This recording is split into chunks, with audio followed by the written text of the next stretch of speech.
जब creator आईवाईएस team की मुलाकात हुई मथुरा के जिला पंचायत अध्यक्ष श्री किशन चौधरी जी से। आइए जानते हैं इस वीडियो में क्या बोले वो एक दीपक देश के नाम पर। सभी दर्शकों को मेरा एक बार फिर नमस्कार। मुस्कुराते भारत के इस शो में मेरे सभी दर्शकों का बहुत बहुत स्वागत है। दीपोत्सव के इस खास पर्व पर जो 5 दिन का मनाया जाता है, मेरे साथ है मथुरा के जिला पंचायत अध्यक्ष श्री किशन चौधरी जी। सर, आपका पहले तो मुस्कुराते भारत के इस खास शो में बहुत बहुत स्वागत है। हमारा एक खास शो एक दीपक देश के। सबसे पहले मैं आपसे ये चाहूंगा कि दीपक का क्या महत्व होता है सार्वजनिक जीवन में, और हम लोगों के जीवन में कैसे दीपक जला सकते हैं, कैसे उन शहीदों को याद कर सकते हैं जो सीमा पर हमारी रक्षा करते हैं, जिनके कारण ही हम सुरक्षित हैं। दीपक एक ज्योति है, दीपक एक प्रकाश है, दीपक एक जीवन है, दीपक जीवन है, दीपक सभ्यता है, दीपक संस्कार है। हमारे सनातन धर्म में यदि हम कोई भी पूजा करते हैं, यदि किसी भी अपने इष्ट को मनाते हैं, तो सबसे पहले दीप पूजा होती है जी। दीप पूजा होने के बाद में, दीप भगवान को प्रणाम करने के बाद में, तब हम अपने इष्ट को पूजाते हैं। जो भी कोई भी पूजा सनातन धर्म में बिना दीप पूजन के नहीं हो सकती। तो दीप अंधकार को प्रकाश में लाता है, दीप अहंकार को सभ्यता में लेके आता है। तो दीप का जीवन में महत्व यदि मैं कहूँ तो केवल जीवन में यदि कोई महत्व है तो दीपक का ही महत्व है। ये पर्व भी हमारा प्रकाश का पर्व है, ये पर्व भी हमारा दीपक का पर्व है। इसलिए हमारे प्रदेश के मुखिया जी ने आज पूरा रिकॉर्ड तोड़ा है कि अयोध्या में इतने दीप प्रज्वलित कराए हैं कि उम्मीद से परे लोगों को जो उम्मीद नहीं थी, जहाँ पर गोलियां चलती थी आज वहाँ दीपक जल रहे हैं। तो हमारे सनातन धर्म में दीप का जीवन की तरह महत्व है। जितना अच्छा दीपक जीवन में जलेगा उतना ही जीवन अच्छा रहेगा। मैं तो अपने गिरिराज जी से आराधना करना चाहता हूँ कि मेरे गिरिराज जी, सभी के जीवन में दीप अच्छा जलना चाहिए, और जैसे दीप जलता रहेगा तो उसका परिवार और उसका जीवन वैसे ही खुशहाल होता रहेगा। हमारे सनातनी बहन भाइयों से भी अनुरोध है कि घर का कभी दीपक न बुझने दें, और ये ध्यान रखें कि हमारा जो दीपक है, क्योंकि हमारे पूर्वज भी घर में रोज दीपक जलाते थे, अपने इष्ट को मनाने के लिए घर की देहरी पे दीपक जलाते थे। आजकल के बच्चे वो दीप का महत्व नहीं समझते हैं। आजकल के हमारे मॉडर्न बच्चे हो गए हैं, पढ़े लिखे ज़्यादा गए हैं, तो वो दीपक पर कम ध्यान दे रहे हैं। लेकिन दीपक का जीवन में बहुत महत्व है। मैं सारे बहन भाइयों से अनुरोध करूंगा कि घर में घी का दीपक जरूर जलाएं, अपने इष्ट को मनाएं, और दीपक जलाएंगे तो निश्चित ही पॉजिटिविटी घर में आएगी, और घर पॉजिटिव रहेगा तो आपका मन भी प्रसन्न रहेगा। आपको भी लगेगा मैं अपने घर में दीपक जला रहा हूँ और भगवान को मना रहा हूँ। क्योंकि हम लोग मुस्कुराते भारत पे काम कर रहे हैं, आपको लगता है दीपक एक केवल रोशनी ही नहीं, एक जिम्मेदारी का भी प्रतीक है सभी परिवारों के लिए, भारत के प्रत्येक नागरिक के नहीं लिए? नहीं, मैंने आपसे अनुरोध किया ना, जी। दीपक जीवन है। जी। तो दीपक जीवन है तो जलना चाहिए, बोला ना मैं आपसे। जी। इसलिए सभी वंशी मेरे भाई बहन है, जो सनातनी भाई बहन है, जो हिंदुत्व को मानते हैं, तो उनको तो घर में दीपक नहीं जल रहा है तो सनातनी नहीं है, मैं तो ये कहना चाहूँगा। और हमारे जीवन में नहीं, हमारे विश्व में, हमारे सनातन के लिए, हिंदुत्व के लिए और हिंदुस्तान के लिए दीपक बहुत जरूरी है। मेरे सभी बहन भाइयों से अनुरोध है कि घर में दीपक जरूर जलाएं। मेरा ये अनुरोध कहना चाहूँ। अगर अध्यक्ष जी दीपक एक उद्देश्य हो, तो आप किस उद्देश्य के लिए दीपक जलाएंगे? दीपक का उद्देश्य तो मैंने बोला ना, जीवन ही दीपक का उद्देश्य है।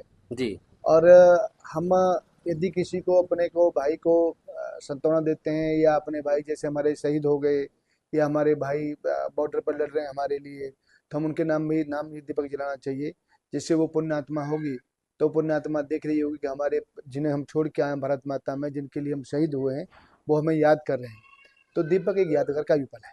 अभी तो आप संवैधानिक पद पे हैं, अगर आगे किसी और बड़े संवैधानिक पद पे जाते हैं, तो किस अंधकार को आप देखते हैं जिसको आप सबसे पहले मिटाएंगे?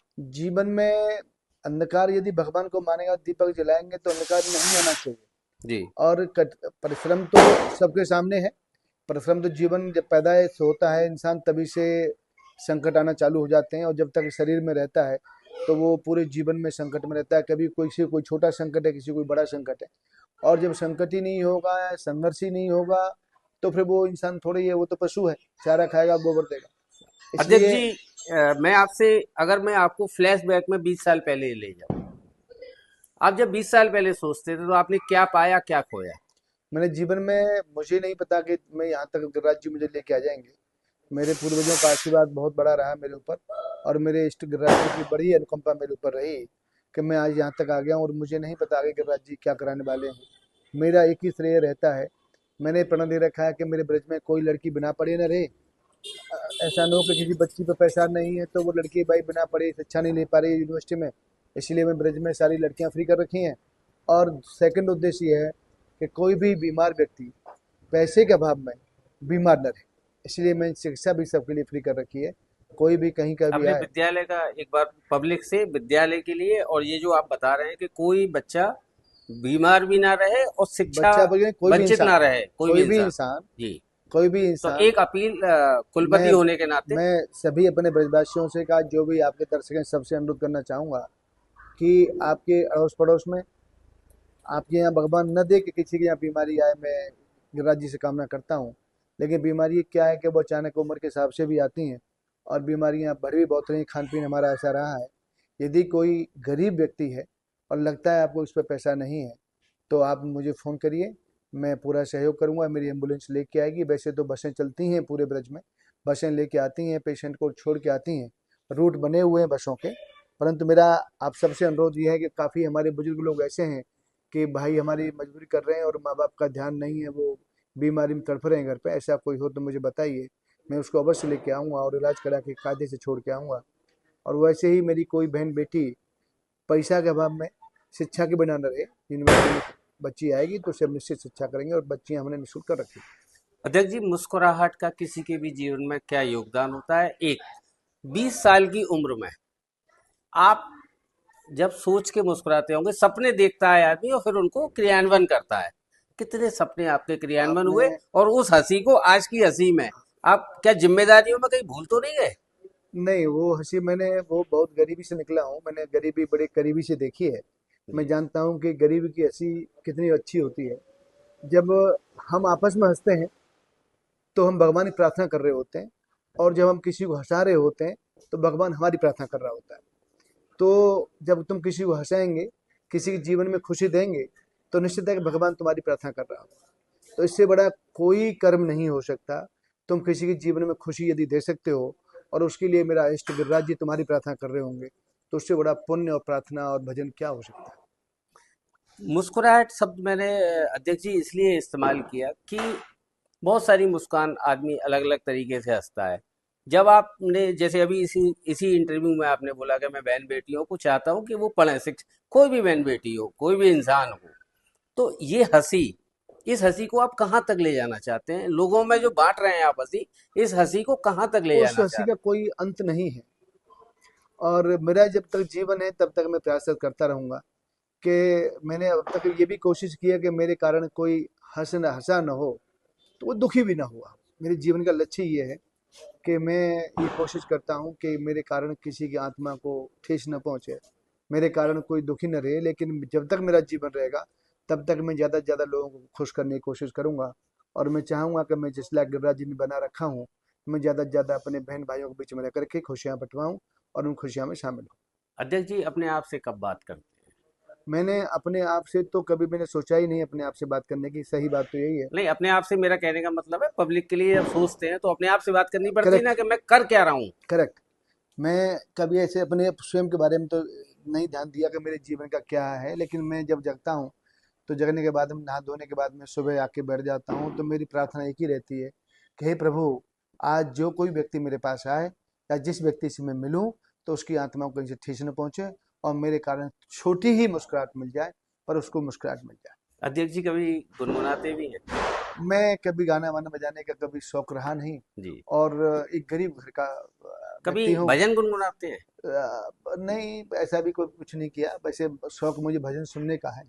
कौन सा मैं भजन अध्यक्ष मैं जी जो आप हमारे मैं दर्शकों को कोई दो लाइन सुना सके? कोई भी कोई भजन भी, हो, कोई भी मैं अध्यक्ष जी, कोई मैं भी। मैं जो है भजन सुनता हूँ। और मुझे चूंकि बड़ी आस्था है भगवान में मेरी, तो मैं जाने मतलब साधु संतों का बड़ा सम्मान करता हूँ, साधु संतों के पास जाता भी हूँ, प्रवचन भी सुनता हूँ। और मेरी कोशिश रहती है कि ज़्यादा से ज़्यादा साधु संतों की संगति मुझे मिले, और मेरे साधु संतों का ब्रज के जितने संत लोग हैं उनका बड़ा आशीर्वाद मेरे ऊपर रहता है। जब मैं जाता हूँ तो बड़ा प्यार और दुलार करते हैं। तो मैं तो सभी बहन भाइयों से अनुरोध करना चाहता हूँ कि ज़्यादा से ज़्यादा साधु संतों की संगति में बैठें।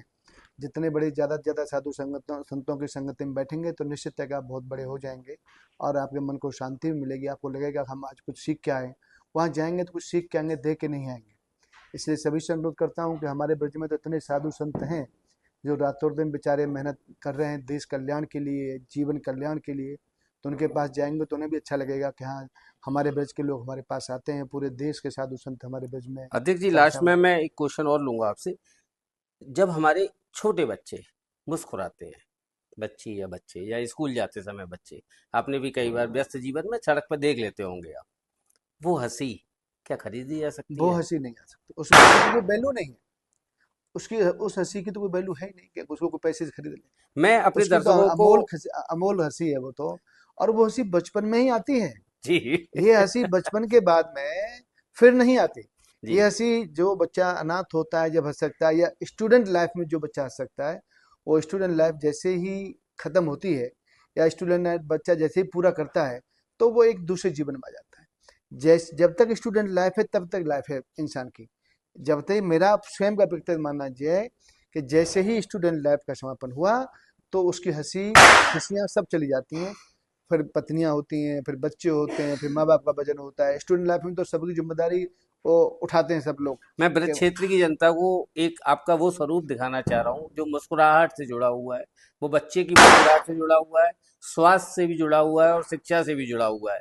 जिला पंचायत अध्यक्ष होने के बाद भी आप इन विषयों पर इतना बेबाक मुझसे बोल रहे हैं। हमारी टीम से मुस्कुराता भारत की टीम लगातार इस विषय पर काम कर रही है जो राजनीतिक नहीं है। आप क्या कहना चाहेंगे हमारी टीम मैं से? आप लोगों को बहुत बहुत बधाई देना चाहता हूँ और एक नई पहल है आप लोगों की। और आप लोगों के माध्यम से हमारे आजकल तो बच्चे सोशल मीडिया पर लगे रहते हैं, वो इसको देखेंगे तो नो डाउट एक आप सनातन के लिए बहुत अच्छा कार्य कर रहे हैं। हमारे बच्चों से संस्कार जा रहे हैं क्योंकि बच्चे हमारे आजकल कॉन्वेंट स्कूलों में पढ़ रहे हैं, ईसाई स्कूलों में पढ़ रहे हैं, इंग्लिश मीडियम स्कूलों में पढ़ रहे हैं। तो वो शिक्षा ले रहे हैं, विद्या नहीं ले रहे। विद्या मिलती थी पहले गुरुकुलों में, विद्या मिलती रही थी पहले अच्छे अच्छे विद्यालयों में, जो अच्छे विद्यालय होते थे। तो वहाँ विद्या में क्या, कि संस्कार और शिक्षा दोनों होती है। अब संस्कार तो खत्म हो गया है, केवल शिक्षा ही शिक्षा बची है। तो केवल शिक्षा बचने के कारण क्या है कि बच्चों में संस्कार नहीं है। हम उम्मीद करते हैं कि बच्चों में संस्कार हो। अब हम संस्कार देने वाले विद्यालय में पढ़ा नहीं रहे, गुरुकुल में बच्चों भेज नहीं सकते, गुरुकुल ऐसे बच्चे नहीं हैं। हम भेज रहे हैं शिक्षा खरीदने के लिए। तो आप जब पैसा शिक्षा खरीदने का दे रहे हैं तो शिक्षा तो मिल गई, जी, तो वहाँ अब आप ये उम्मीद करें कि हमें संस्कार मिल जाए, तो संस्कार तो लेना चाहते ही नहीं है। आगामी वर्षों में मैं सांसद अध्यक्ष जी को किस रूप में देखना मैं पसंद तो चाहूंगा? सेवक हूँ ब्रजवासियों का, ब्रजवासियों की सेवा करूँ। ब्रजवासियों का किस तरह से आप जैसे सपोर्ट चाहते हैं? आज जैसे सेवा कर रहा नहीं, हूँ आप वैसे तो सेवा कर ही रहे हैं, लेकिन ब्रजवासियों से आप क्या चाहते हैं? ब्रजवासियों से कहता हूँ मुझे ज्यादा से ज्यादा कष्ट दें, मैं उनकी सेवा करूँ। मुझे सौभाग्य होगा मजबूत करें। कि मेरा सौभाग्य होगा कि मैं ज्यादा से ज्यादा सेवा कर पाऊँ तो मेरा जीवन धन्य होगा। मैं भी सोचूंगा मैंने कुछ अच्छा काम किया जीवन में। अध्यक्ष जी, आपकी वजह से ब्रज मुस्कुराए, देश मुस्कुराए, उत्तर प्रदेश मुस्कुराए। आज आपने हमको समय दिया मुस्कुराता भारत के लिए, आपका बहुत बहुत समय। थैंक यू, आप इसी सबको तरह बहुत से बहुत आप मुस्कुराते रहें और लोगों में मुस्कुराहट बढ़ती रहे। धन्यवाद।